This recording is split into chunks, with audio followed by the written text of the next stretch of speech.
경제는 민주당과 함께 해주셔서 너무 감사합니다. 경제는 민주당과 함께한 시간이 의원님들이나 우리 보좌진 여러분, 우리 언론인 여러분께도 의미 있는 그런 시간이었으면 좋겠고, 의원님께 경제는 민주당이란? 경제는 민주당이란 나에게 활력을 주는 에너지원이다. 우리 민주당 의원들한테 아주 유익하고 좋은 공부를 많이 시켜주고 있어요. 보물창고? 예. 보물창고. 민생이다. 의정활동의 전부이다. 왜냐하면 정치는 국민의 먹고 사는 문제를 해결해야 되는 의무가 있기 때문입니다. 화이팅! 경제는 민주당 화이팅! 지식 충전의 시간. 경제는 민주당은 너에게는 매주 아침 일찍 나올 수 있는 길. 저에게 경제는 민주당은 항상 깨어있게 만들어주는 활력소다. 지식의 장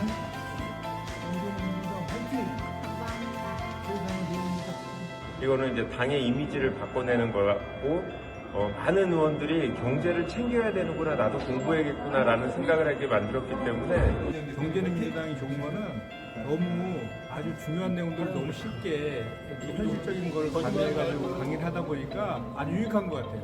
경제는 민주당 화이팅! 경제는 당연히 민주당이죠. 민주당이 없으면 민생경제 이미 무너졌죠. 살려내고 있고요, 지금. 경제를 깨우쳐주고 배우는 학습의 장입니다, 저한테는. 민주당의 힘, 중요한 역할을. 의원들의 힘. 경제는 민주당, 우리 민주당, 우리 이재명 선수가 확실하게 민생 경제 책임지고 있습니다. 화이팅! 민주당의 희망, 새로운 대한민국을 만들어가는 디딤돌. 소중한 에너지. 제 삶의 활력소. 예, 경제는 민주당 화이팅! 넘버원.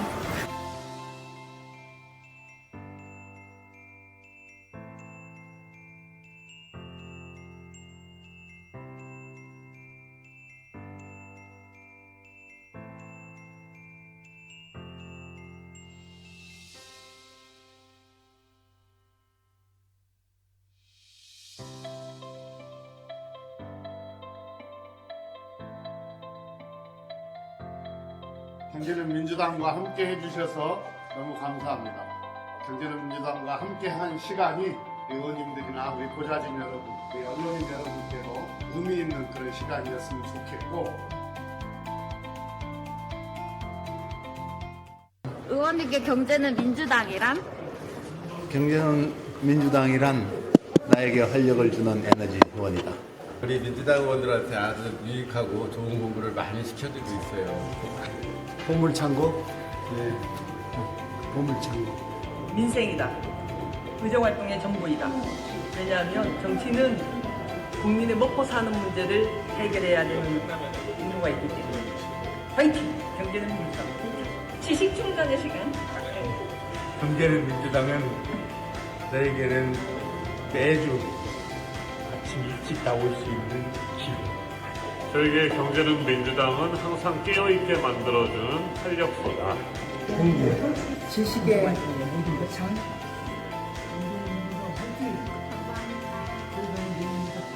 이거는 이제 당의 이미지를 바꿔내는 거고, 많은 의원들이 경제를 챙겨야 되는구나, 나도 공부해야겠구나라는 생각을 하게 만들었기 때문에. 경제는 민주당이 좋은 거는 너무 아주 중요한 내용들을 너무 쉽게 이렇게 현실적인 걸 가미해가지고 강의를 하다 보니까 아주 유익한 것 같아요.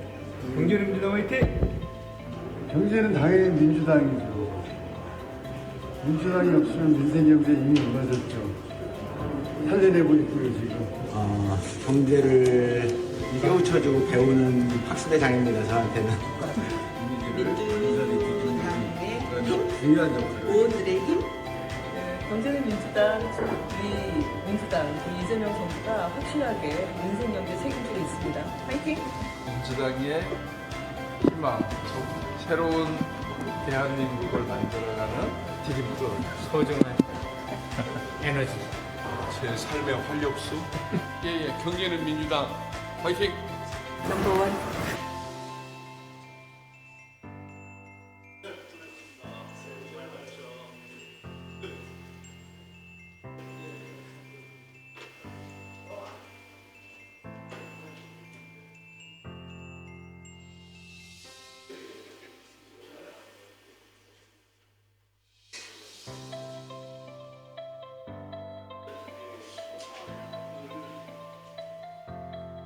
경제는 민주당과 함께 해주셔서 너무 감사합니다. 경제는 민주당과 함께한 시간이 의원님들이나 우리 보좌진 여러분, 우리 언론인 여러분께도 의미 있는 그런 시간이었으면 좋겠고, 의원님께 경제는 민주당이란? 경제는 민주당이란 나에게 활력을 주는 에너지원이다. 우리 민주당 의원들한테 아주 유익하고 좋은 공부를 많이 시켜주고 있어요. 보물창고? 예. 보물창고. 민생이다.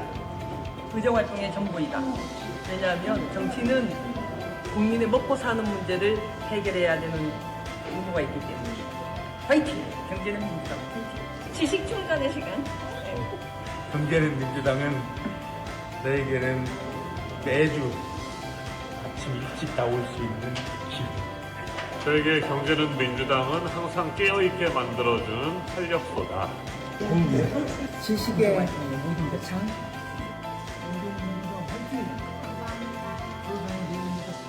이거는 이제 당의 이미지를 바꿔내는 걸 같고 많은 의원들이 경제를 챙겨야 되는구나, 나도 공부해야겠구나라는 생각을 하게 만들었기 때문에 경제는 민주당이 아야.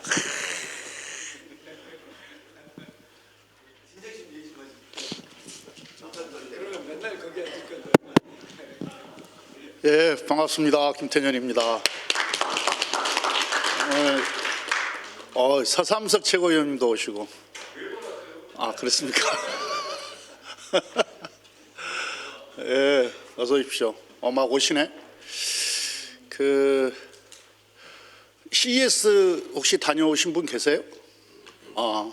김주영 의원님만 다녀오신 거예요? 부럽네. 예.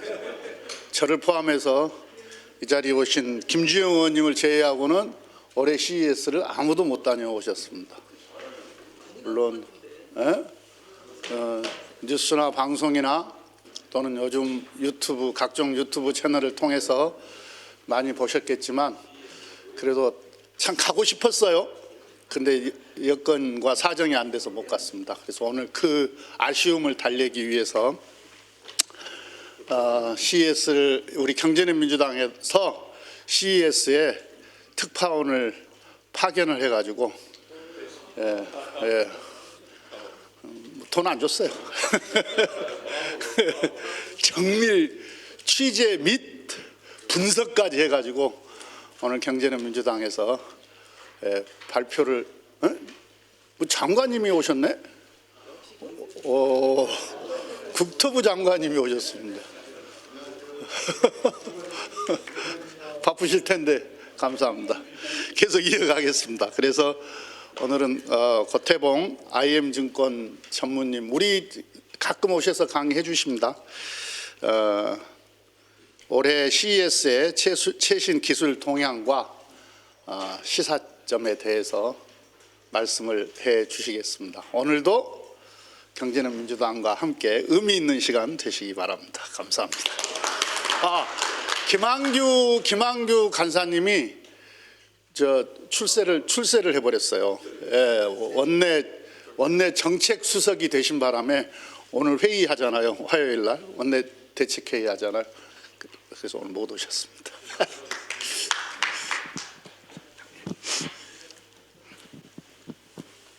감사합니다. 이걸로 한번 들고. 예, 그렇게 하시죠. 예. 의원님 너무 반갑습니다. 새해 복 많이 받으십시오. IM증권의 고태봉입니다. 일단 먼저 동영상 먼저 감상하고 가시죠. 저 로봇이 유니티에서 만드는 5,900불짜리 로봇입니다. Some important things we don't know yet and brainstorm some ideas for what you could do with a robot like the R1. 그러니까 저 가격만 놓고 보면요, 서방 세계가 로봇을 따라가기가 참 버거울 정도로 가격이 쌉니다. 저희 지금 아틀라스 로봇이 15만 불, 약 2억 정도 하거든요. 근데 5,900불이니까 이게 사실 범접하기 힘든 가격이죠. The robot is also featured in its intro video doing handstands. A favorite party trick that Unitree's go-to pro robot dog I tested out a few months ago comes pre-programmed to do at the press of a 최근엔 저는 이제 유니티 로보틱스의 이 포렉 이 사족보행 로봇에 기관총을 달아서요 국방에도 사용하고 있습니다. 중국은. 그리고 이번에 CES에서 제일 재밌었던 대목 중에 하나가요. 저 유니티 로보틱스하고 복싱 스파링할 사람 올라와라. 그래서 관중들 중에 권투장갑 끼고 쟤들하고 같이 권투 많이 했습니다. 근데 놀랍도록 균형을 잘 맞추고요. 서양에서 이만한 기자들이 와가지고 난타를 했더니 넘어지는데 정말 처절할 정도로 넘어졌다 일어났다 넘어졌다 일어났다를 잘하더라고요 보니까.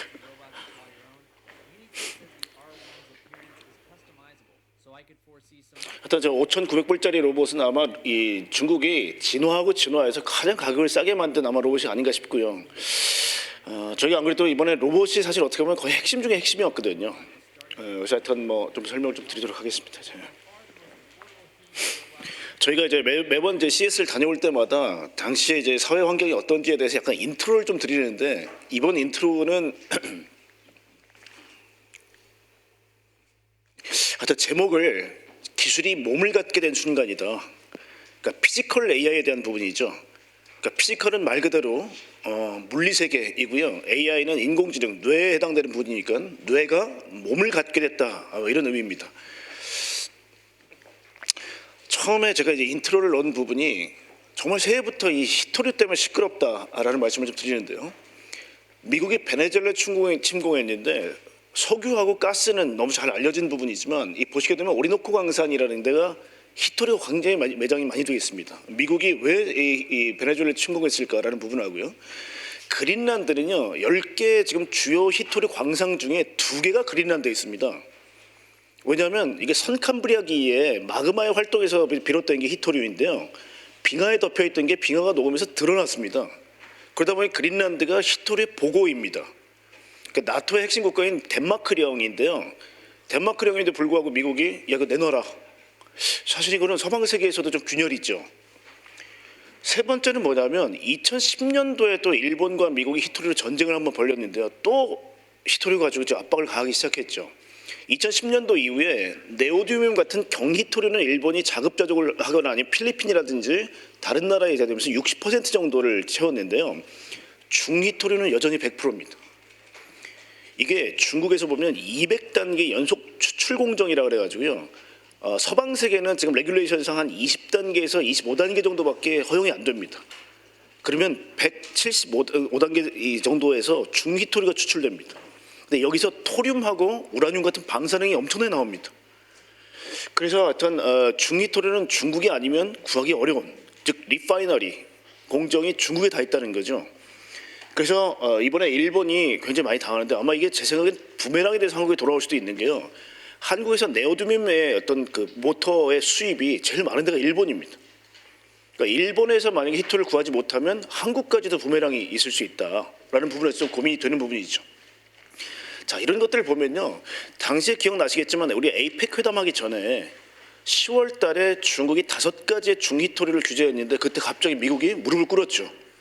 펜타닐 관세 10% 감면해주고 갑자기 관세를 100을 낮췄던 그만큼 히토리가 중요한데 제가 붉은색으로 표시한 게 전부 다 미국의 국방에 관련되어 있는 히토리의 용처들입니다. 그래서 그만큼 히토리라는 게 미국 국방에 되게 중요하고 그래서 FDPR을 가지고 미국이 중국을 반도체로 공격했는데 반대로 히토리를 가지고 미국을 공격한 거의 전 데칼코만이라고 봅니다. 결국 공격을 그대로 제어받아 맞받아친 거거든요, 중국이. 그래서 피지컬 AI 시대에 왜 히토리가 중요하냐면요.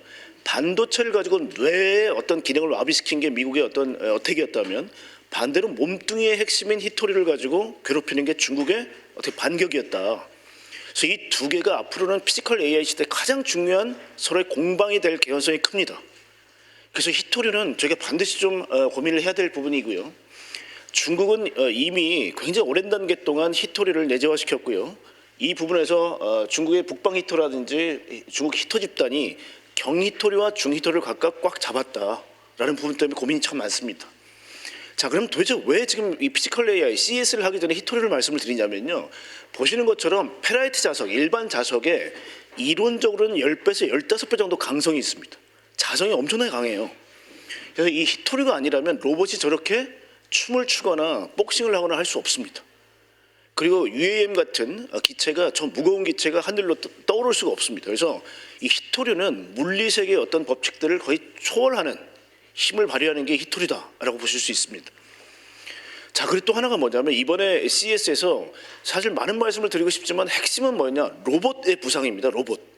피지컬 AI 폼팩터로서 가장 어떻게 보면 인류에서 가장 커질 인더스트리가 로봇 산업이거든요.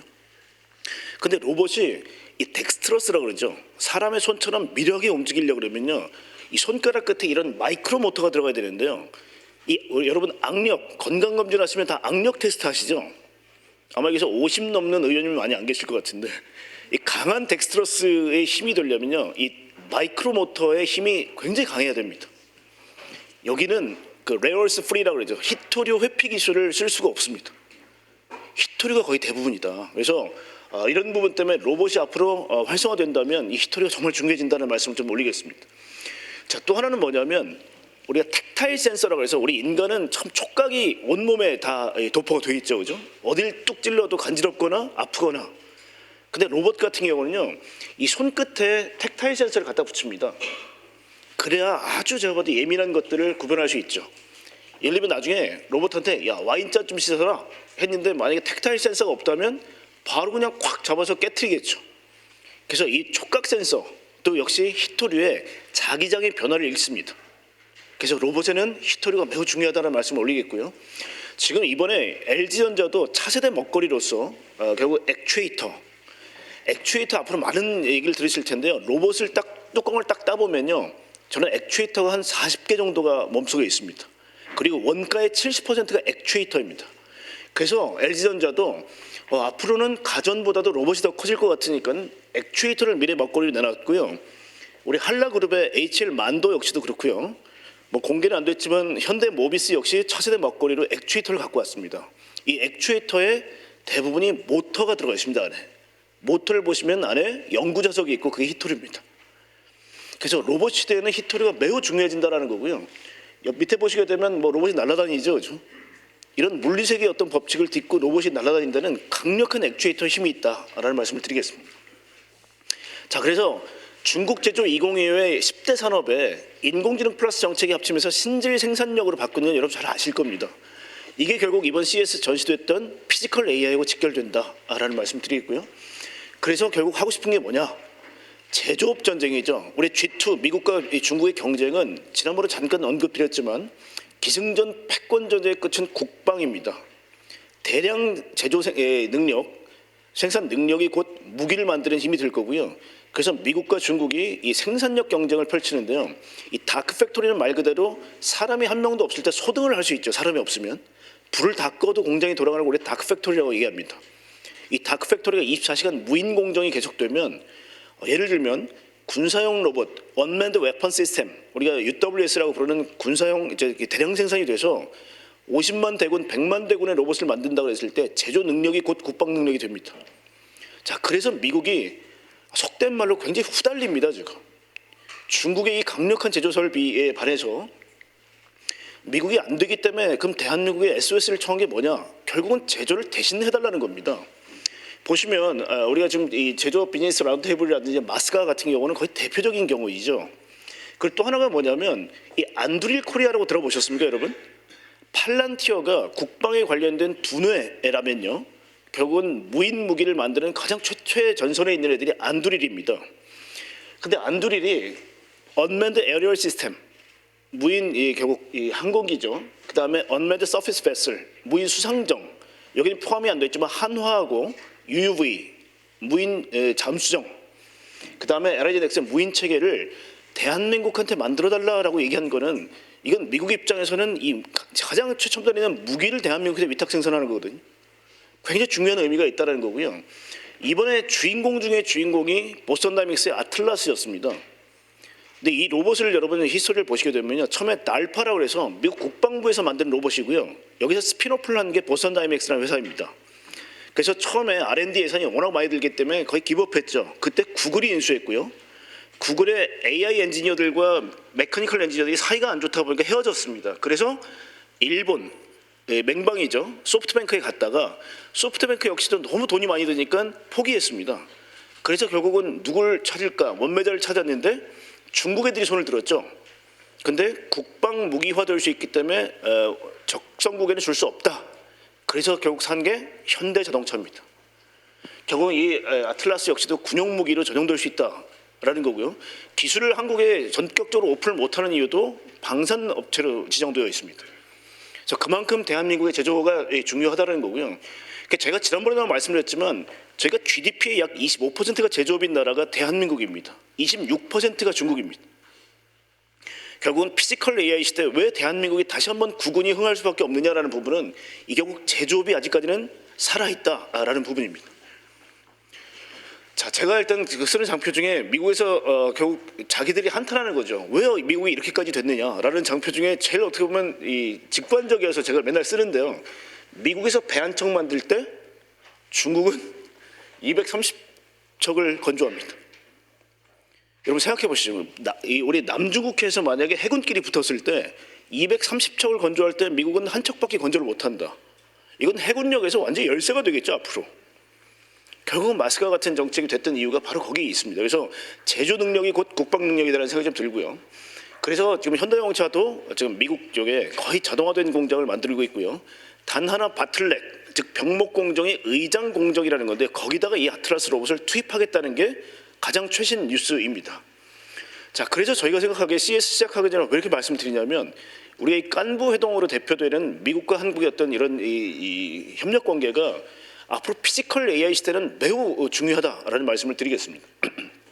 자, 그러면 이제 CS로 가겠습니다. 아까 의원님께서 뭐 특파원이라고 말씀하셨는데 제가 보니까 작년에 2월달에 찾아뵀었더라고요 보니까. 그래서 2회에 걸쳐서 CS를 설명드렸었는데 이번에도 가서 민주당 의원님들 좀 뵀습니다. 가서 저녁에 술도 먹고 그래서 좀 말씀드리겠습니다. CS 2026에 여러 가지 띠이 있는데요. 이번에 한 5가지 정도를 핵심으로 좀 얘기를 해줬습니다. 그래서 첫 번째가 뭐냐면 피지컬 AI하고 휴머노이드. 거의 이번에는 주인공이었습니다. 그 2016년도에 자동차가 처음 들어오면서요. 웨스트홀이라는 데가 원래 다른 용도로 쓰였거나 새로 지어졌는데 거기에 모빌리티, 자동차가 갑자기 꽉 찼어요. 그래서 우리가 CES를 앞에가 컨슈머 일렉트릭 쇼가 아니라 카 일렉트릭 쇼라고 얘기할 정도로 자동차가 많아졌죠. 그래서 원래 센트럴이 가전이라면 이 웨스트가 갑자기 모빌리티가 됐고요. 이번엔 놀스홀이 원래는 디지털 헬스라든지 이런 걸로 가득 차 있는 홀이었는데 이번엔 로봇으로 도배가 됐습니다. 그래서 뭐니 해도 이번에 핵심은 피지컬 AI와 로보틱스였습니다. 그 다음에 소프트웨어 디파인 비클, 결국은 소프트웨어가 뭔가 정의 내리는 자동차라는 뜻의 SDV인데요. 여기가 로보틱스가 현실화됐다는 거 하고 AI 에이전트하고 온 디바이스, 즉 이 제품 안에 AI가 쏙 들어가는 형태, PC, 노트북, 스마트폰에 AI가 들어가는 형태의 온 디바이스 AI, 디지털 헬스, 스파셜 컴퓨팅이라고 그래서요. 우리가 소위 말하는 AR이나 XR 디바이스들이 여전히 어떤 중심이 됐다는 걸 알 수 있고요. 이건 제가 오는 과정에서 비행기에서 잠깐 요약한 겁니다.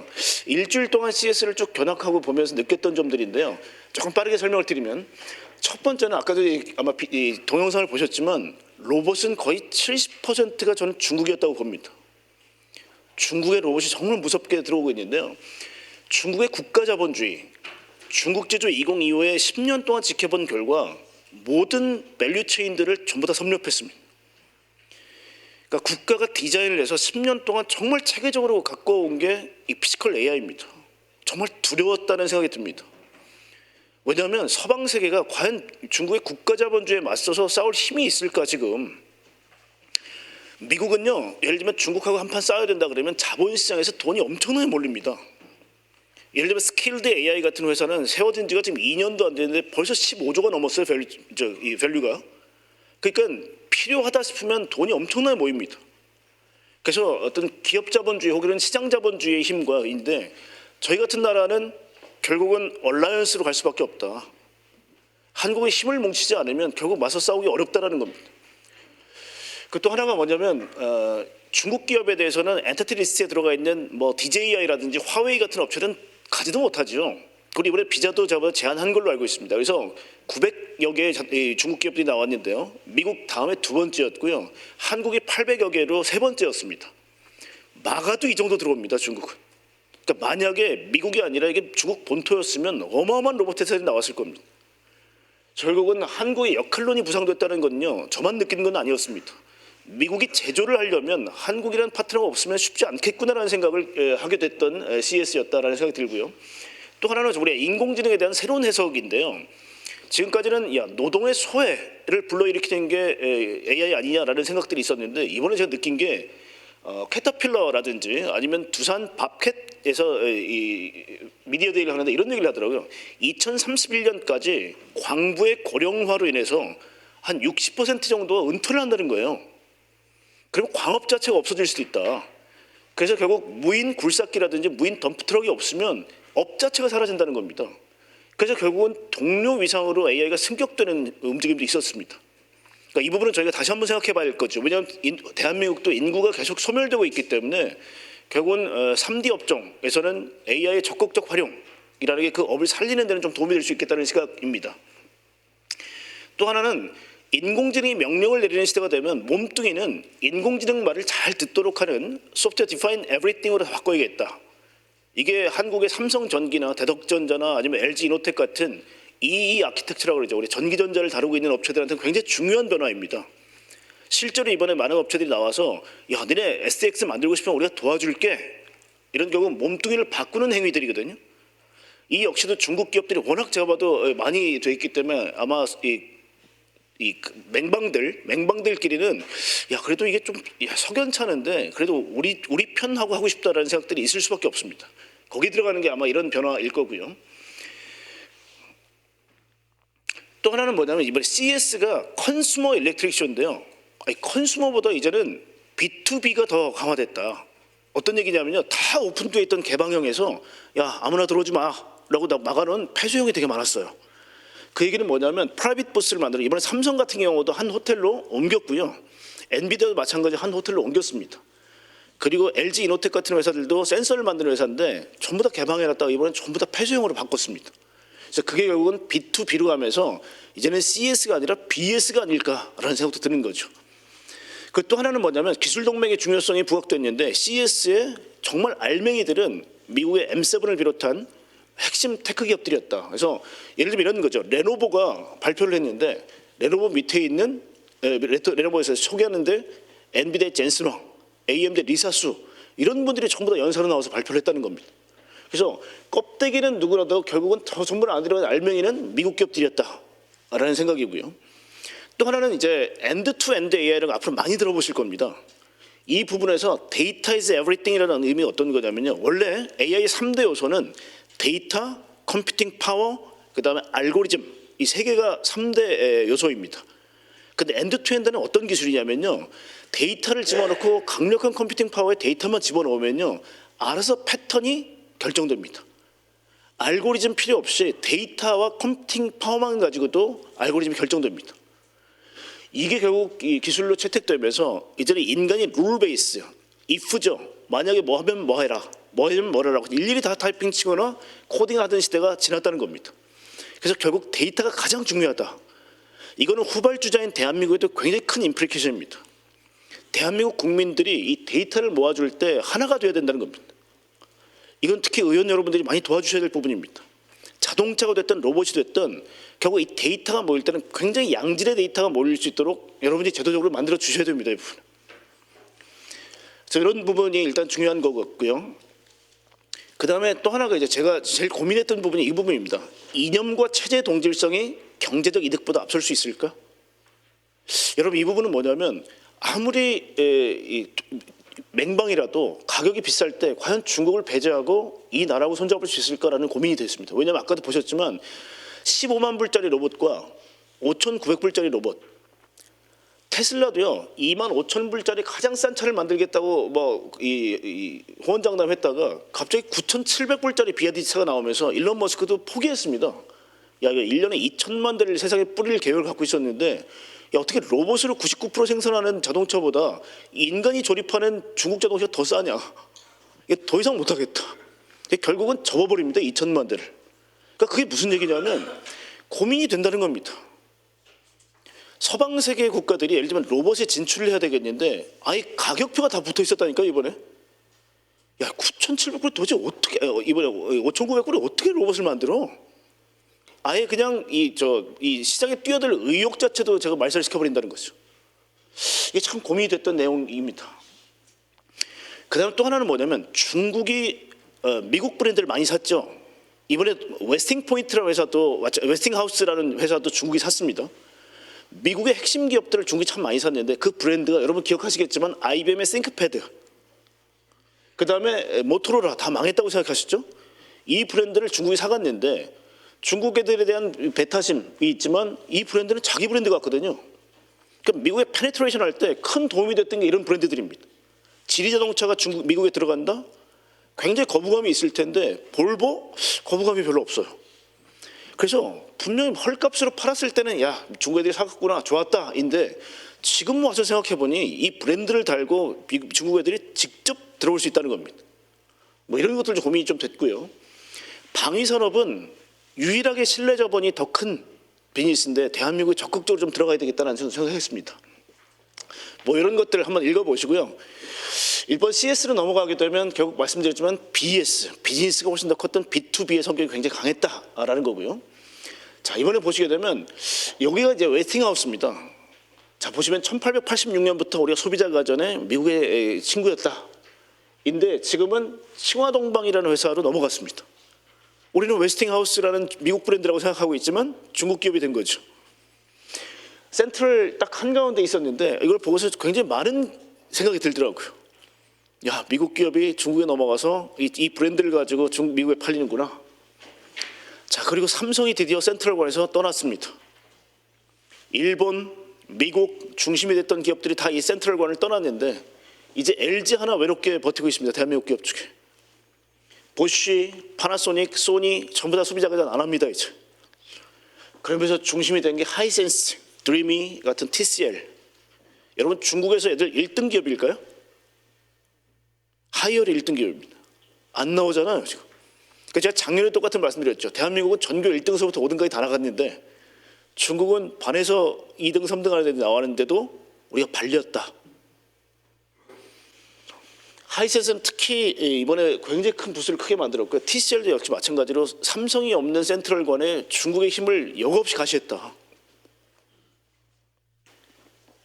두 번째로 말씀드렸지만 어떤 브랜드가 됐고 어떤 키노트나 저게 직접 찍어온 사진들입니다.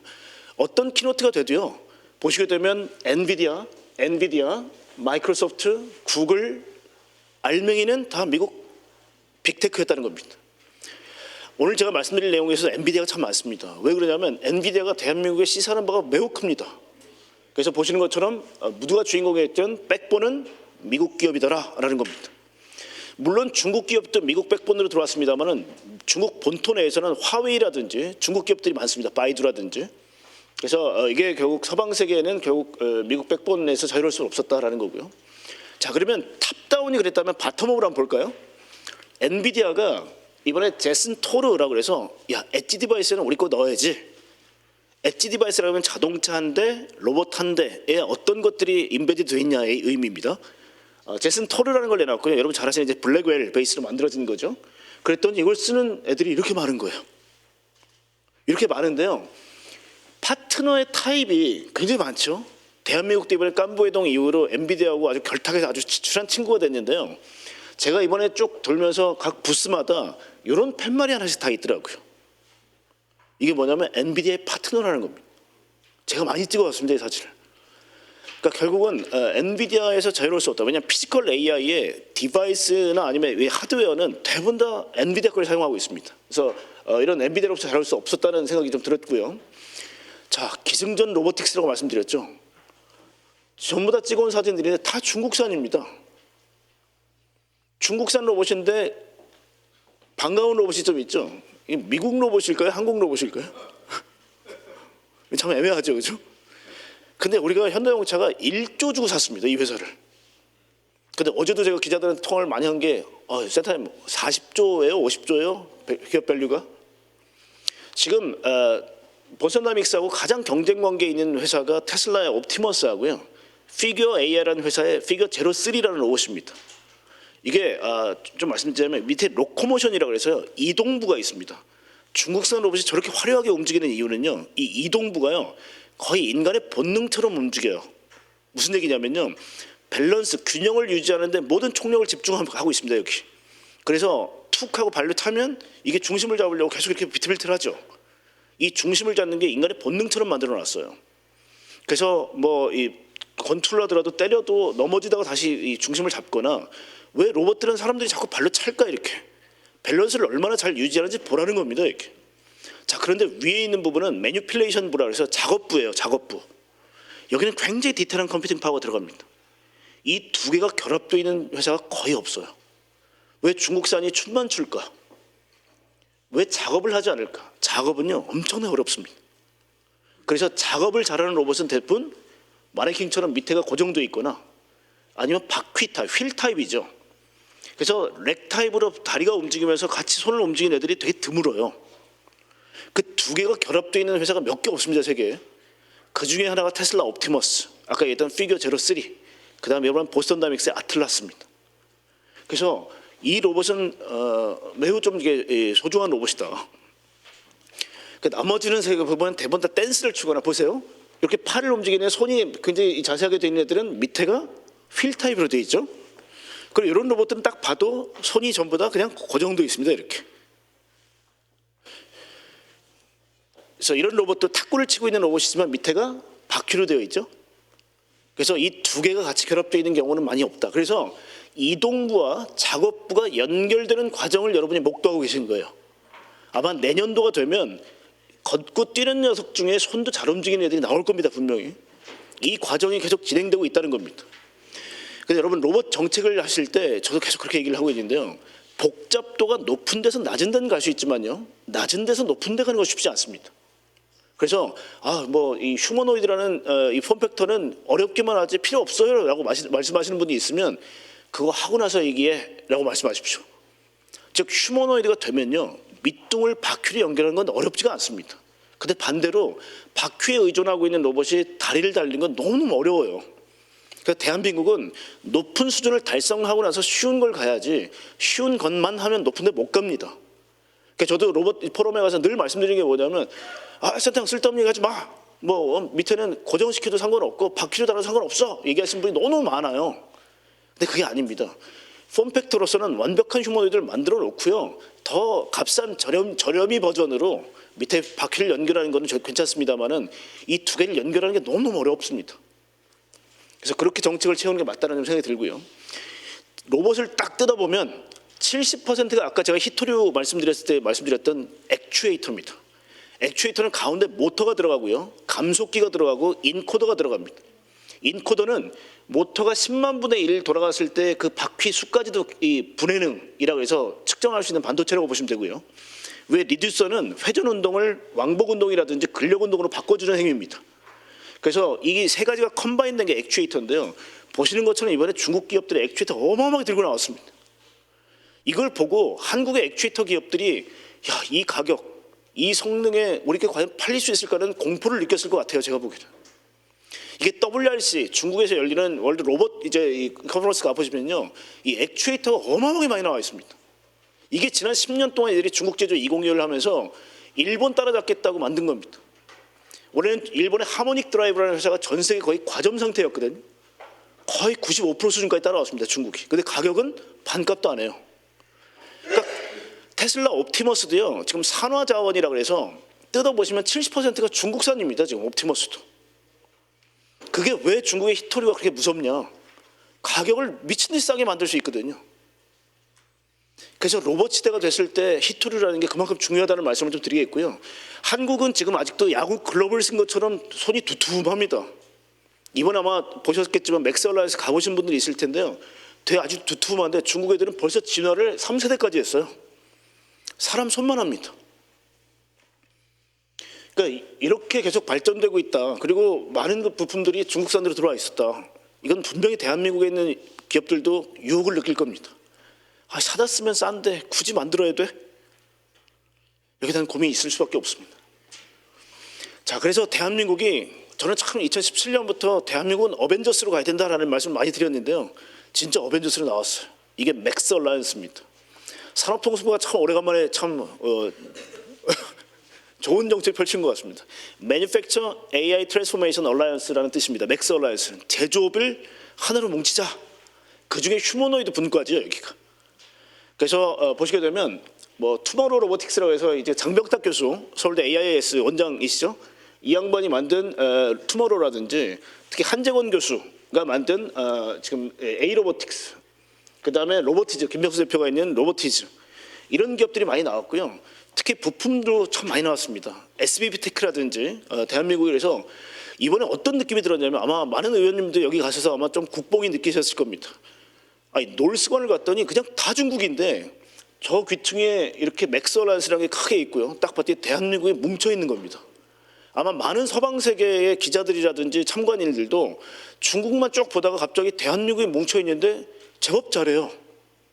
그리고 중국 애들은 계속 계속 이제 서커스처럼 막 계속 돌고 춤만 추고 있어요 로봇이.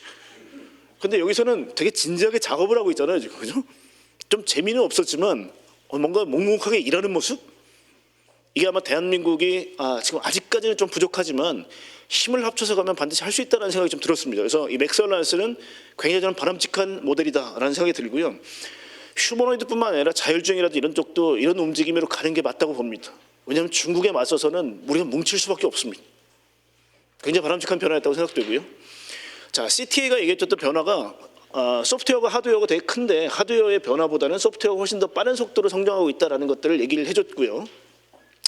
보시게 되면 디바이스 부분도 굉장히 크게 성장하고요. 트레이닝을 하는 인프라스트럭처도 굉장히 크다라는 걸 알 수 있습니다. 그래서 이 두 가지가 결국 이 테크 쪽의 발전을 견인한다라고 볼 수 있고요. 그러니까 디지털 트랜스포메이션은 지난 20년 동안 다 끝났다. 이제는 AI 트랜스포메이션 시대다라는 것들을 다시 선언하게 됐고요. 그래서 많은 디바이스들, 그 다음에 인프라스트럭처로서의 사이버 시큐리티, 클라우드, AI를 얘기를 하고 있습니다. 그리고 또 하나가 뭐냐면 동시다발적인데요. 에이전틱 AI, 버티컬 AI, 인더스트리 AI 동시적으로 성장하고 있다는 거고요. 이거는 장수 산업이죠. 장수 산업은 특히 이제 컨슈머에서 굉장히 중요한 부분인데요. 더 오래 살려면 어떻게 되느냐? GLP-1이라고 해서 이제 투약을 하고 AI를 가지고 계속 검증할 수 있는 시스템, 그 다음에 정밀의학, 그 다음에 원격 의료라는 게 핵심이라는 거고요. 특히 헬스어 리빙에서 보시게 되면 이번에 트라이에이지라는 데서 나온 건 뭐냐면 소변인데요. 아침에 소변을 볼 때 이 키트를 쭉 넣고 있다가요. 여기 QR 코드만 딱 긋게 되면 바로 이 스마트폰에 자기 건강 상태가 30가지가 넘게 나와요. 뭐 이런 것들. 그 다음에 체중계인데요. 우리 몸의 균형이라든지 이런 것들이 전부 다 나오는 것. 그 다음에 스마트 링으로 결국 이것저것 건강을 검진해주는 이런 것들이 나와 있습니다. 세 번째는 결국은 피지컬 AI 시대에 제일 중요한 몸뚱이에 관련된 부분이 있죠. 특히 제일 중요한 자동차, 모빌리티에서는 플랫폼과 개인화, 그다음 파트너십이 제일 중요하다고 얘기를 하고 있고요. 실제 저희가 존 디어가 나와서 농업 앞으로 힘들게 하지 마세요. 에어컨 바람 속에서 그냥 시원하게 농사 지으세요라는 게 사실 존 디어였죠. 이번에는 캐터필러나 두산 밥캣 등이 말씀드렸지만 광산이 이제는 몰락하고 있다. 광부가 이제 너무 나이가 들어서 더 이상 광업을 유지할 수가 없는데 무인 굴삭기라든지 이런 쪽. 또 오시코시는 공항 같은 데서 물류를 담당하는 로봇들이었습니다. 그래서 이런 것들이 컴패니언, 힘든 일은 다 AI가 도와드릴게요 라는 것들이었습니다. 자, 그래서 또 하나 키노트하고 이번에 미디어데이는요 이렇게 진행됐었는데요. 특히 뭐 다른 것들은 전부 다 제 생각을 하더라도 전 지멘스가 좀 많이 와닿더라고요. 의원님들 혹시 기억나십니까? 2016년도에 다보스 포럼에서 독일이 인더스트리얼 4.0을 얘기하고 나서 우리는 4차 산업혁명으로 다 도배가 되지 않았어요, 대한민국이? 자, 그럼 잘 생각해 보시죠. 10년이 지났어요. 독일이 인더스트리얼 4.0 잘 하던가요? 가장 큰 이유가 뭘까요? 당시의 핵심은 CPS였습니다. 사이버 피지컬 시스템. 사이버가 AI고요. 피지컬이 몸뚱이입니다. 독일 몸뚱이 엄청 잘하죠. 기계산업 굉장히 잘해요. 근데 왜 인더스트리얼 4.0이 실패했느냐? 사이버에 해당되는 AI가 안 됐습니다, 독일이. 지금 대한민국도 같은 고민이죠, 지금. 그래서 지멘스가 그 굴욕을 감당하고도 엔비디아 젠슨왕 앞에서 무릎을 꿇은 겁니다. 우리 좀 도와주시오. 그래서 결국 지멘스가 처음부터 젠슨왕을 모셔놓고 그냥 구구절절 다 얘기를 했던 게 뭐냐면 결국 독일 기술도 엔비디아가 없으면 안 됐다는 겁니다. 굉장히 큰 의미가 있어요. 왜냐하면 SAP가 ERP 시스템이고 독일의 시가총액 1위 기업이거든요. 해결을 못한 거예요, 자기들끼리는. 결국 지멘스가 만드는 거는 인더스트리 4.0에 해당되는 그 공장 자동화라는 부분, 그 다음에 SMR 소형 원전을 결국은 설계하는 것들, 뭐 이런 것들 이번에 발표를 했습니다. 그래서 지멘스를 보면서 느낀 건, 야, AI가 안 되는 국가의 서러움 같이 느꼈다는 겁니다, 저희가. 다른 것들은 좀 생략을 하고요. 자, 여러분, AI가요 3년 딱 됐습니다. 22년 11월 30일 날 챗GPT가 나왔죠. 우리 애들한테 시키면 한 이 정도 그리죠. 3살짜리. 저희 딸도 이제 미대 졸업반인데 이렇게 그렸던 것 같아요. 근데 3살 된 인공지능한테 야, 이거 리터칭해서 예술적으로 승화해봐 라고 프롬프트를 넣었더니 이렇게 만들어주더라고요. 제가 직접 그린 거거든요. 3년 된 인공지능이 3살짜리가 좀 낫죠, 그죠? 굉장히 속도가 빠릅니다, 인공지능은. 자, 그래서 의원님들 때문에 제가 좀 약간 쉽게 좀 생각했는데 이게 동시다발적으로 된다는 게 뭐냐면 젠 AI가 나온 게 3년밖에 안 됐습니다, 여러분. 생성형 AI죠. 글을 쓰거나 그림을 그려주는 거. 에이전틱 AI는요 다 시키는 거예요. 예를 들면 야, 뭐 미국 라스베가스 가야 되는데 비행기 좀 예약해줘. 하게 되면 알아서 끝까지 다 해주는 게 비서형 AI인 에이전틱 AI입니다. 여기까지 다 디지털 공간 내에서 해결이 됩니다. 자, 버티컬 AI는 뭐냐면 법률, 의료, 특히 금융 같은 전문 영역에서의 AI를 버티컬 AI라고 얘기합니다. 근데 지금은 어디라고요? 피지컬 AI입니다. 물리 세계에서 몸뚱이를 가지고 활동하는 AI. 여러분, 이거는 우리 노동과도 관계되어 있고 생산성과도 연계가 되기 때문에 이 세 가지를 합친 것보다도 훨씬 큽니다. 그래서 아마 제 생각에는 리얼월드, 이 현실 세계에서 가장 끝판왕 기술이 피지컬 AI가 아닌가 싶습니다. 특히 대한민국은 제조업이 있기 때문에 이 피지컬 AI는 양보할 수 없습니다. 반드시 우리가 이겨내야 됩니다, 이 피지컬 AI는. 그래서 이게 결국 AI 변화이고요. 이번에 하여튼 뭐 젠스랑이 했던 뭐 AI 버블론 인정할 수 없다. 매번 모델은 10배 사이즈가 커지고 그 다음에 토큰 수는 5배씩 늘어난다, 매년. 그리고 슈퍼컴퓨터의 거의 70%, 80% 이상이 이제는 GPU로 바뀌었다, 이런 얘기를 하고 있고요. 특히 이번에 베라루빈이라는 걸 소개했는데요. 이 참 의원님들이 이런 것까지 우리가 알아야 되나 싶으시겠지만요, 매우 중요합니다. 왜 그러냐면요, 이 베라루빈에서 이번에 나왔던 게 브루필드 4라는 게 나왔습니다. 여러분, 이게 어떤 거냐면요, 여러분 AI 많이 하시죠? 챗GPT 하시면 프롬프트를 넣으실 겁니다. 그러면 우리가 이걸 쿼리라고 그래요. 쿼리. 질문을 해요. 그러면 키라는 게 나오고 밸류라는 게 나옵니다. 그래서 결국 키하고 밸류가 제일 중요해서 그리고 KV 캐시라는 게 나옵니다. 그게 뭐냐면 계속 우리가 똑같은 거 질문하거나 비슷한 거 질문하게 되면 이분은 계속 이런 패턴으로 질문을 하시네라는 거를 외우고 있어야 돼요, AI가. 근데 그거를 HBM 같은 비싼 녀석이 계속 처리하다 보니까 바틀렉이 생기는 거예요. 그래서 이번에 발표한 게 뭐냐면 야, 이 비싼 HBM 말고 레거시 반도체인 메모리를 이용하면 훨씬 더 빠르지 않을까? 그게 브루필드 4입니다. 자, 그럼 여기서 대한민국에 연상되는 기업이 어디가 있어요? 삼성전자와 하이닉스입니다. 여러분, 왜 레거시 반도체 가격이 적게는 2배에서 많게는 6배까지 올랐을까요? 이게 하반기부터 나옵니다, 여러분. 26년 하반기부터인데 여기 하나에 150TB가 들어갑니다. 어마어마한 연산량이 들어가요. 이거 발표하자마자 갑자기 삼성전자 하이닉스 주가가 미친 듯이 뛰죠. 지금 재고가 없는데 앞으로 더 쓸 거라는 얘기입니다, 이거를. 전 세계 70% 이상의 레거시 메모리를 장악하고 있는 한국 입장에서는 한물 간 반도체인 줄 알았는데 갑자기 금값이 됐어요. 여러분, 이건 정말 구군이 저는 승하고 있다고 생각하는 게 뭐냐면 여기서 얘기를 했는데 갑자기 주가가 미친 듯이 빠박 튀어오르는 게 뭐냐면 앞으로 이렇게 많은 메모리가 필요하다고? HBM을 만들려면요, 쉽게 말해 0끌을 내서 만들어야 되기 때문에 다른 데 라인이 멈춥니다. HBM이 그만큼 힘들어요. 왜냐하면 이게 층층이 쌓여야 되기 때문에 몇 배의 힘이 들어갑니다, HBM은. 그러니까 삼성 같은 대기업도 만들기 힘들었던 겁니다. HBM4는 굉장히 잘할 겁니다, 앞으로. 거기에 역량을 집중해서 다른 걸 만들 여력이 많이 사라졌는데 갑자기 얘가 금값이 된 거예요. 그래서 대한민국의 EPS 그로스가 제가 이재명 후보 시절에 5천 얘기했는데요. 아마 오늘 5천 찍을 수도 있습니다, 여러분.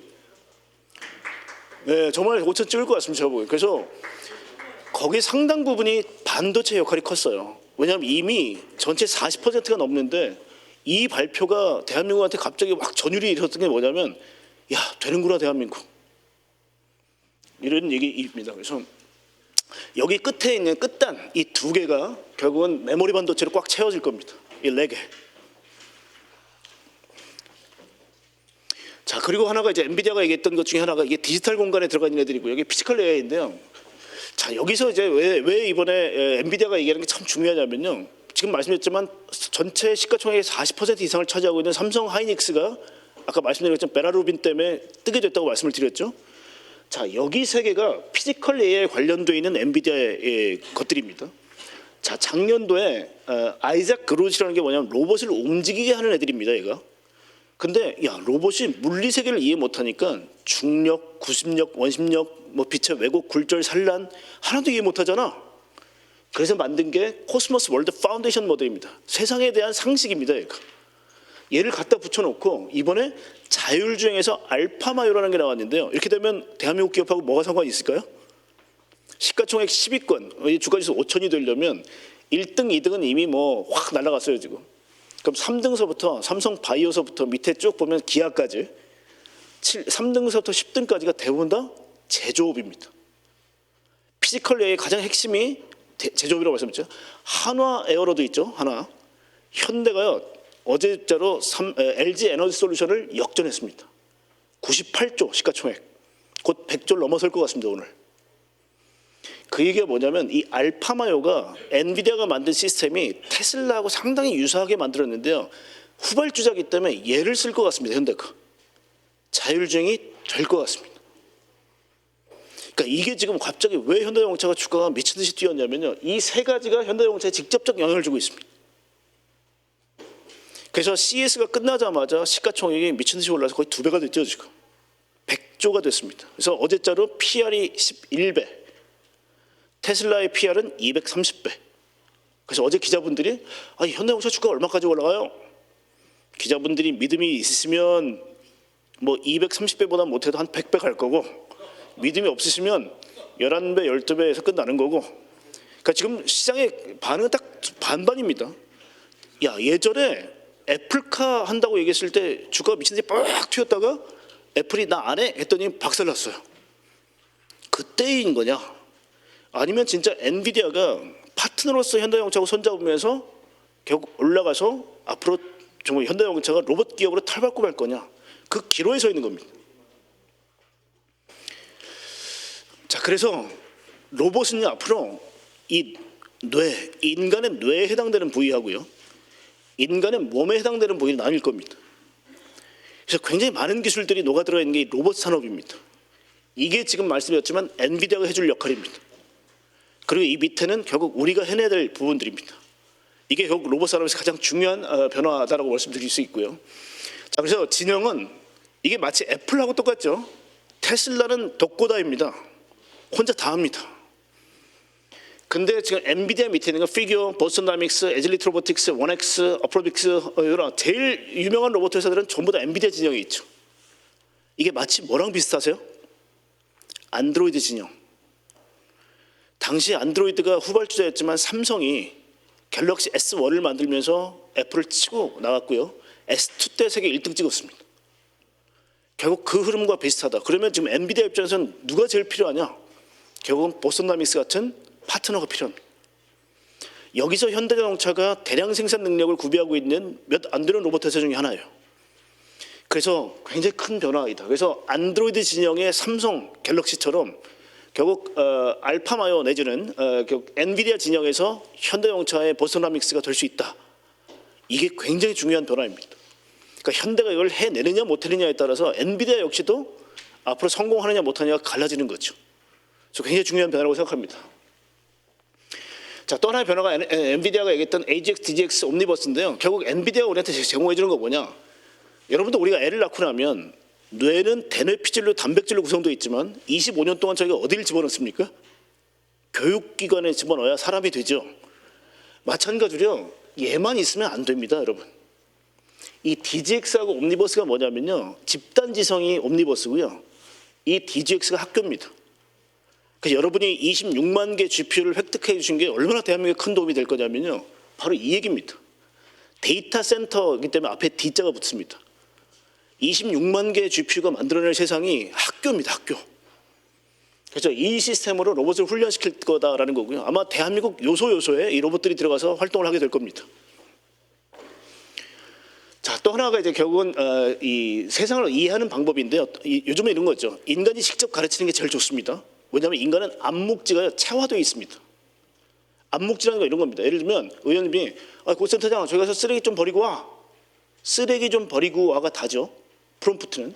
그래서 저는 어떻게 합니까? 여기서 어떤 길을 패스를 어떻게 통과해서 쓰레기통이 어디 있는지 물어보거나 하는 시키지도 않은 짓을 하죠. 저는.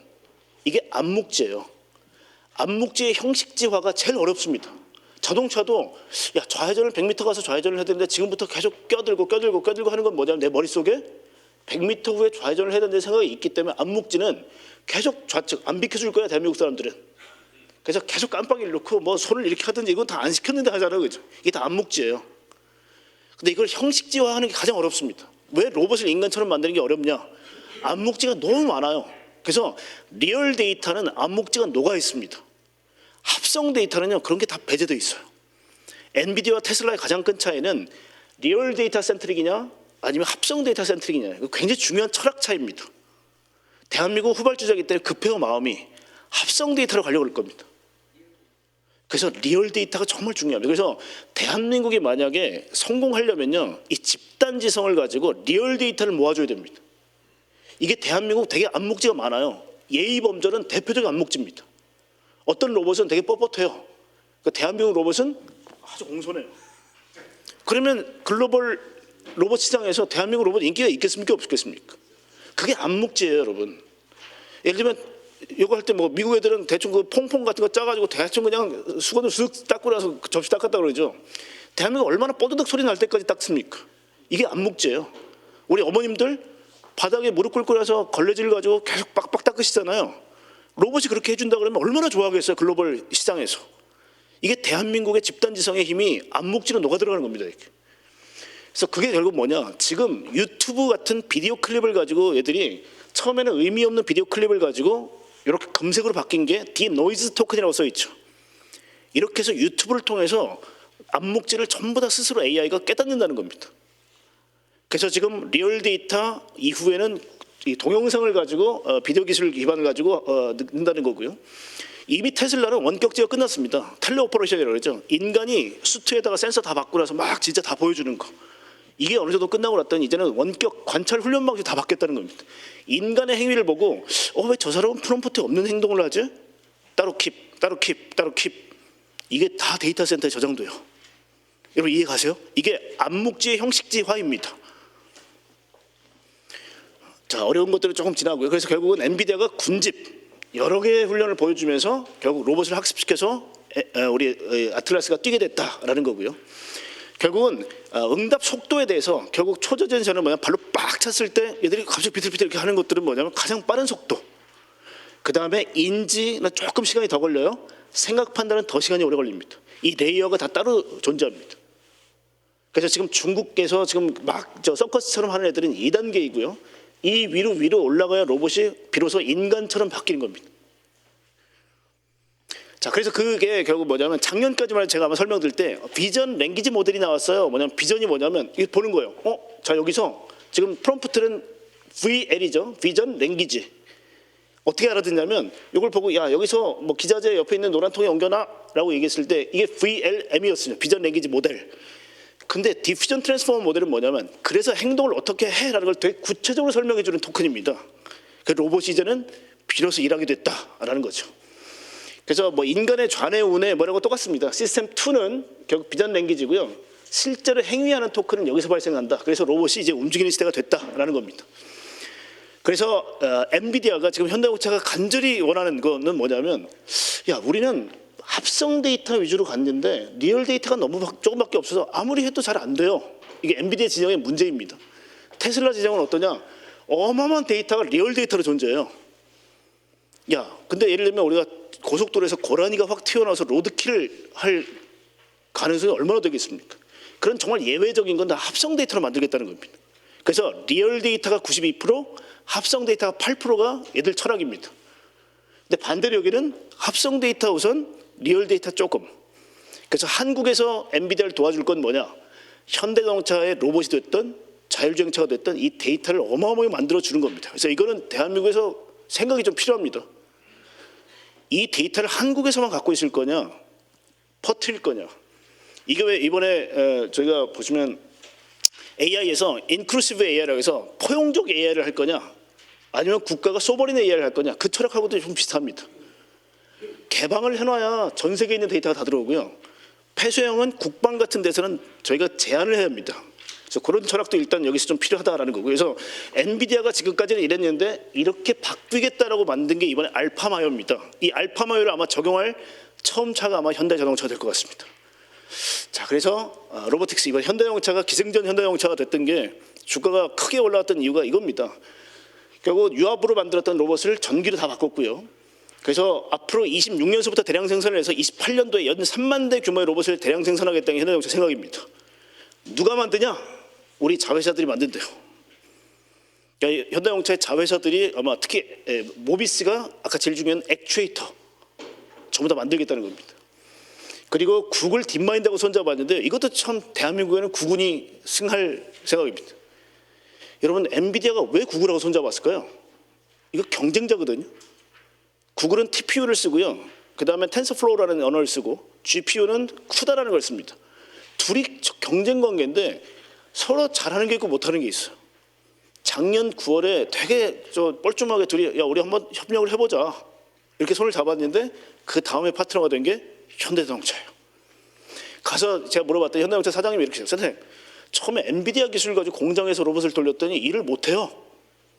그래서 구글 애들 불러다가 한번 해봐라 그랬더니 며칠 만에 해냈다는 거예요. 이번에 아마 동영상 보시게 되면 현대자동차의 로봇이 본넷하고 트렁크 뭐 이런 것들 다 루프 얹고 이런 거 보셨죠? 50kg짜리까지 들 수 있어요 로봇이. 그래서 일을 척척 해냅니다. 그게 엔비디아가 들어왔는데요. 이게 무조코라는 언어가 있습니다. 이 무조코라는 언어 때문에 결국 엔비디아가 못하는 걸 구글이 해낼 수 있어요. 이 두 개가 컴바인을 했습니다. 그게 뉴턴이라는 거고요. 그래서 일단 현대자동차의 로봇이 앞으로 이 뉴턴을 쓰게 됐다라는 겁니다. 이것도 저희가 후발주자이기 때문에 그러고요. 또 하나는 아마 여러분 뭐 3프로 TV 이렇게 봤을 때 야, 보스턴 다이내믹스의 핵심 CTO가 나갔대. 그래서 보스턴 다이내믹스 맛이 갔대. 이런 거 아마 보셨을 겁니다. 근데 이 에런 션더스가 어디로 간 줄 아세요? 구글 딥마인드로 옮겼는데 손을 잡았어요. 그래서 우리는 교집합이라고 보는 거예요, 이 친구가. 보스턴 다이내믹스에서 굉장히 오랫동안 로봇을 만들었던 친구가 구글 딥마인드로 가자마자 제휴를 맺었어요. 그러니까 이 친구가 아마 큰 가교 역할을 할 것 같습니다. 자, 그래서 이 무조코라는 게 뭐냐면요, 멀티 조인트 다이나믹 위드 컨택트라고 해서 결국 구글이 자랑하고 있는 최고 이 지류 공장 단에서 실제 행위 하나하나 하는 것들을 전부 다 컨트롤하는 게 얘입니다. 구글 딥마인드. 얘하고 엔비디아가 손을 잡았습니다. 그래서 공장에서 이제 일을 할 수 있게 됐다는 겁니다. 그러니까 이 부분이 사실은 이 테크를 전공하는 분들한테 굉장히 어려운 숙제였어요. 야, 이 둘이 과연 협조가 될까? 근데 이 둘이 협조를 하면서 엄청난 세계관이 생깁니다. 이게 현대자동차 이번에 가장 어떻게 보면 큰 수확이다. 그래서 실제로 공장에서 일하게 됐고요.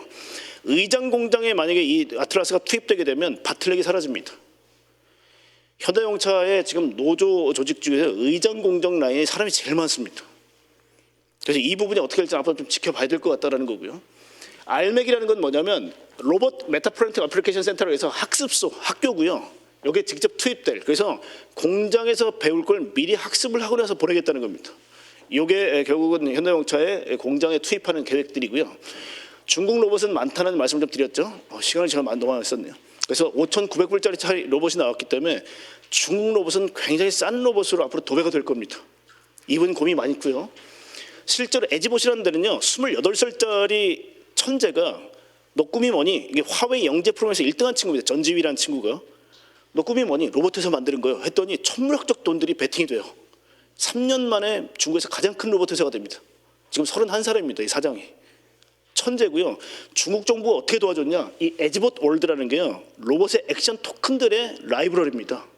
설거지 어떻게 하고, 빨래 어떻게 하고, 집안일 어떻게 하고 다 모여 있습니다. 토큰들이.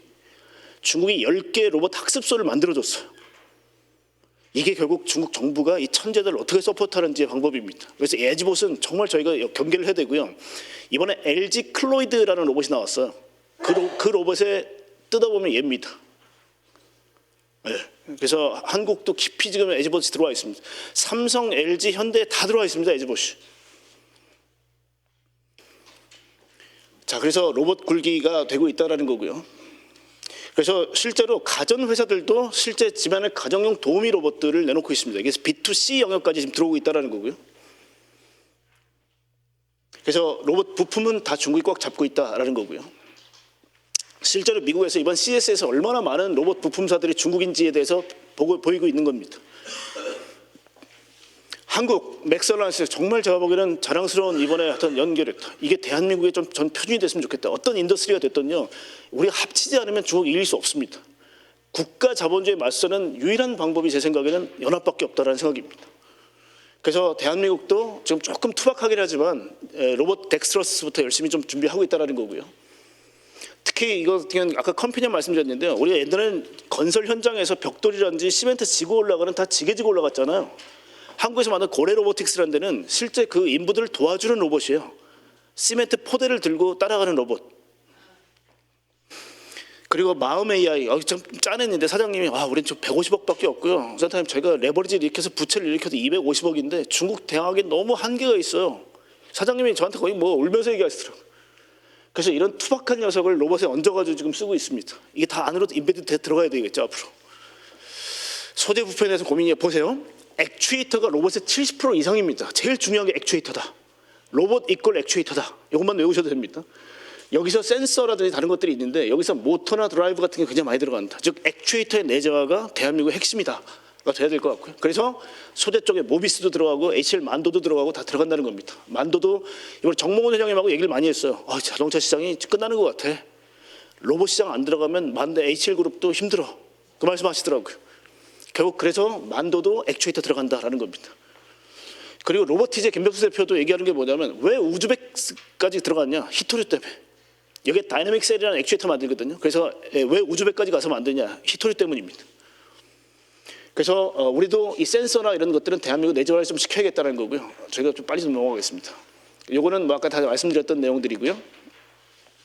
그래서 지금 이 아키텍처를 말씀드린 이유가 결국은 한국에서 좀 많이 들어가야 된다는 거고요. 아까 엔드 투 엔드로 전환된다는 건 이 얘기입니다. 우리가 인지 판단 제어라는 프로세스를 다 따로 하다가 이제는 데이터만 내면 이런 패턴이 생기면서 엔드 투 엔드 자동으로 된다는 의미를 좀 말씀드렸고요. 그래서 이번에 핵심은 알파마요라는 녀석이 나왔어요. 이게 현대자동차에 적용할 겁니다. 이게 지금까지 엔비디아가 그렇게 숱한 실패를 거듭하고 나서 이제 진화의 진화를 거듭한 녀석이 알파마요라는 녀석인데 이 녀석을 채용해 줄 수 있는 매스 프로덕트, 대량 생산을 할 수 있는 게 아마 현대차가 될 것 같습니다. 그래서 엔비디아도 필요하고 현대자동차도 필요한 시기에 딱 만나게 됐다라는 거고요. 드릴 말씀 참 많은데요. 제가 시간을 잘못 줘서 자 보시게 되면 지금 테슬라 같은 경우는 이미 다 완성이 됐고요. 테슬라는 이제는 다 완성됐어. 대신에 각 국가에 적용하려면 그 국가의 암묵지를 판단할 필요가 있기 때문에 데이터 센터가 필요한 거야 이런 건 얘기입니다. 그래서 V12에서부터 지금 버전 14까지 올라와 있고요. 대한민국이 지금 아시겠지만 26만 개 정도의 GPU를 도입할 겁니다. 근데 얘는 몇 개 갖고 있을까요? 콜텍스에서 지금 벌써 15만 개. 그 다음에 콜서스에서 20만 개, 콜러서스에 100만 개입니다. 합치면 몇 개죠? 135만 개. 대한민국 국가 26만 개 대 1개 기업 135만 개. 이 싸움입니다. 그래서 대한민국이 굉장히 필요하다는 거고요. 예? 감사합니다. 하여튼 그래서 지금 저희가 테슬라의 중국 버전도 그렇고 미국 버전도 그렇고 여기서부터 여기까지 지금 올라와 있고요. 지금 미국은 FS 풀 셀프 드라이빙이 허용되어 있고 대한민국은 지금 여기서 지금 멈춰 있습니다. 여기까지 올라오는데 이번에 여러분 부산에서 미국산 FSD 딱 풀어놨는데 되는 거 보셨어요? 보신 분 한번 손 들어보십시오. 의원들 꼭 아셔야 됩니다. 왜냐하면 엔드 투 엔드는 어떤 거냐면요. 컨텍스추얼 러닝이라 해서 맥락 학습이 돼요. 미국에서 학습을 한 자동차를 딱 가지고 부산에 딱 내려놨더니 처음에 이놈들 미국 놈들 부산이 얼마나 어려운데 운전하기 좀 고생 좀 할 거야 다 생각했단 말이에요. 근데 풀어놨더니 어때요? 잘해요 이놈이. 그러니까 왜 중국 애들이 디바이드 앤 컨커라든지 룰 베이스 방식으로 하다가 테슬라 방식을 따라하라고 공산당이 영도를 했습니다. 3년 전에. 우리 아무리 열심히 해봐야 전 세계 못 팔아먹어. 집어치우고 테슬라 거 따라해. 공산당이 영도를 했다니까요. 그게 무슨 얘기냐면 우리가 만들어놓은 차 애써 만들어놓고 이 비싼 시스템 다 갖다 놨는데 우리 자동차를 밖에 갖다 놨더니 안 움직여요. 자율주행이. 소용없는 거 아닙니까? 그 엔드 투 엔드가 바로 그 얘기입니다. 테슬라만 가능해요, 그게 지금. 맥락이, 예를 들면 대한민국의 탱크를 예를 들면 걸프전에 갖다 놨는데 사막에서 작동을 안 해요. 그러면 어떻게 거기서 또 맵을 만들고 막 그럴 거예요? 이 컨텍슈얼 러닝, 맥락 학습이라는 게 굉장히 중요합니다. 자, 그러면 이 맥락 학습 한번 보시죠. 대한민국이 얼마나 좋은 땅인지. 대한민국 강남대로 같은 데서 좌회전하려고 그러면 이거는 정말 암묵지의 경쟁이죠. 저 사람이 나한테 양보할까 안 할까. 진짜 어렵습니다, 대한민국. 근데 만약에 그걸 성공한다, 그럼 제가 보기엔 웬만한 나라 다 될걸요. 여러분 베트남 여행 가보셨죠? 그 오토바이 어마어마한 행렬, 눈치 싸움, 전 못하겠더라고요. 못 건너겠어요. 근데 베트남 사람들은 뭐 그냥 툭 건너가도 오토바이 다 쓰더라고요. 마찬가지로 그게 복잡도가 높은 나라에서 훈련한 애들은요, 미국같이 넓은 땅에 양보자란 땅에 딱 갖다 놓으면요 너무너무 잘해요. 근데 미국 자동차를 베트남 갖다 놓으면요 하루 종일 서 있을걸요. 여러분 그게 되게 중요합니다. 그래서 대한민국이라는 땅덩어리가 이 로봇이라든지 자율주행이 훈련하기에 굉장히 좋은 땅이에요. 자, 그 얘기고요. 그래서 지금 테슬라는 기승전 데이터, 리얼 데이터죠. 실제 데이터만 의미 있다. 왜냐? 수많은 나라의 이 암묵지를 얘는 차화하고 있어요. 암묵지의 형식지화가 제일 중요하다는 겁니다. 자, 그래서 제가 끝판왕으로 만든 게 뭐냐면 테슬라는요 100억 킬로미터가 넘었습니다. 이미 주행 리얼 데이터가. 그러니까 쉽게 말하면 운전 실력이 엄청난 드라이버라면요, 우리 지금 현대자동차하고 손잡는 엔비디아는 너드예요, 너드. 계속 공부하고 있습니다. 결국 얘가 저렇게 되려면요 리얼 데이터를 갖다 부어줘야 돼요. 그게 지금 우리 대한민국의 숙제이기도 하다라는 거고요. 자, 그래서 제가 일단 뭐 결론을 여기서 내겠습니다. 여러분 iOS 때 버티컬 인테그레이션, 제품도 만들고 OS도 갖고 있던 애플이 세계를 지배했어요. 굉장히 오랜 기간 시가총액 1위, 전 세계 1위였죠. 테슬라 역시 피지컬 AI 시대는 절대 강자입니다. FS, Full Self Drive라는 이 시스템과 자동차를 직접 대량 생산하고 있죠. 앞으로 얘가 로봇 가지고 만들 세상은요, 언박스드 프로세스를 가지고 5초의 차를 한 대 만드는, 이걸 시간으로 환산하면 1시간에 720대라는 자동차를 만듭니다. 그러니까 이게 미국의 제조업의 끝판왕이 될 겁니다. 이건 폐쇄형이에요. 안 가르쳐주지 이겁니다. 근데 여기는 어때요? 당시에 제가 2007년도 나오고 나서 전부 다 괴멸했습니다. 피처폰 만들었던 회사가. 그때 기억나시겠죠? 신비한, 윈도우 모바일, 당시 블랙베리, 바다, 굉장히 많은 애들이 쟤를 꺾으려고 했지만 다 실패했죠. 지금 자율주행이 똑같습니다. 다 실패했어요. 근데 안드로이드가 후발주자로 나왔는데 문제는 뭐였냐? 하드웨어에 짝이 없었단 말이에요. 그때 이건희 회장이 뭐라 그랬냐? 야, 저거 뜯어보고 쟤를 꺾을 수 있는 괴물폰 하나 만들어라. 그게 갤럭시 S1이었습니다. 여러분 S2 때 세계 1등 찍습니다. 여러분 그게 당시 구글 안드로이드도 절박했지만 삼성의 어마어마한 하드웨어 파워가 결부되면서 세계 1등으로 올라온 겁니다. 지금 똑같습니다. 자동차에. 알파마요도 몇 년 동안 계속 실패를 거듭했어요.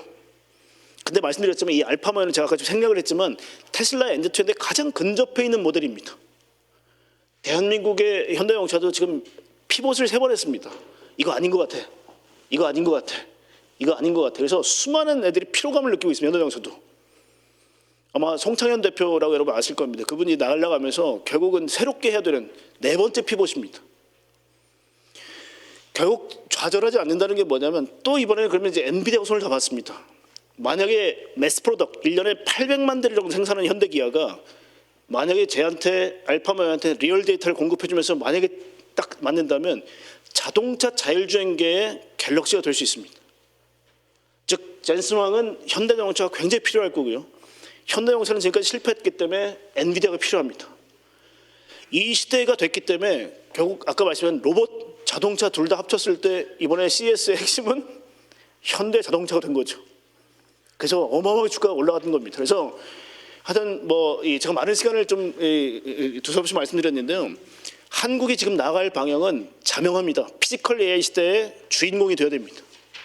그래서 의원님들께 부탁드리고 싶은 게 제가 뒤에 좀 적어놨는데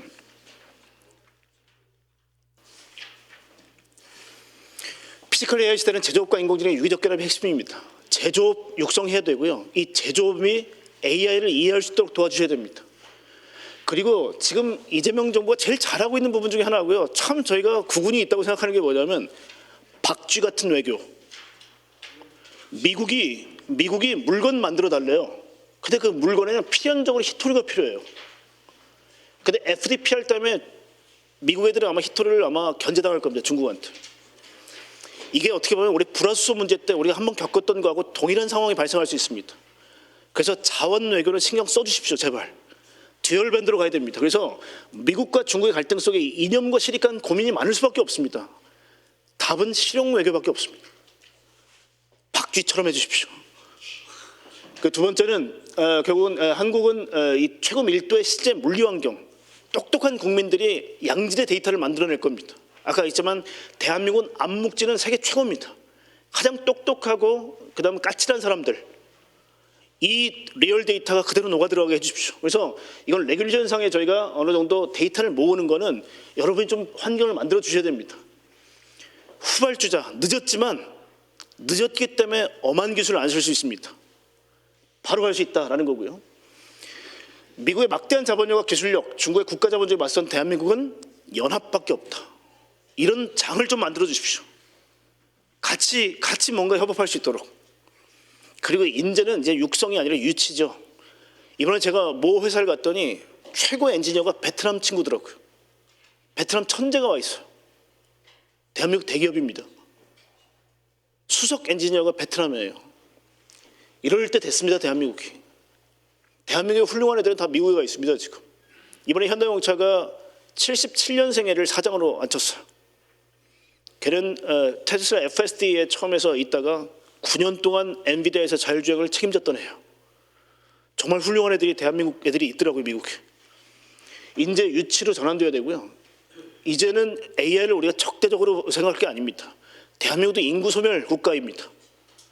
컴패니언 성격이 좀 있어야 될 것 같고요. 데이터 생성해서 국민 공감대를 좀 형성시켜 주십시오.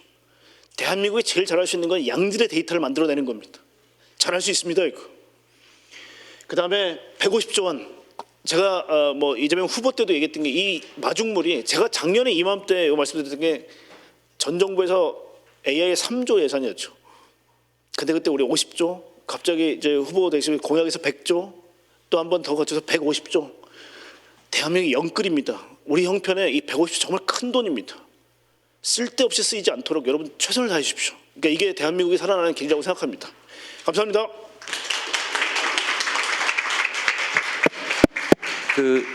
오늘 굉장히 여러분들 많이 배우셨죠? 그런데 시간이 좀 조금 지났는데요.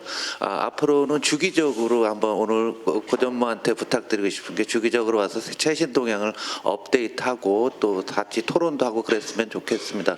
다음 주는 지금 시장이 굉장히 핫한데요. 그래서 반도체에 대해서 아주 깊이 있게 한번 보셔야 되거든요. 이게 뭐 주가도 그렇고 이 강의랑 다 연결이 되고 있습니다. 참고로 우리 정부 출범할 때 현대차가 14만 원, 15만 원 했는데 오늘 아침에 50만 원 넘었다가 지금 좀 밀리고 있는 그런 상태입니다. 다음 주에 뵙겠습니다. 감사합니다.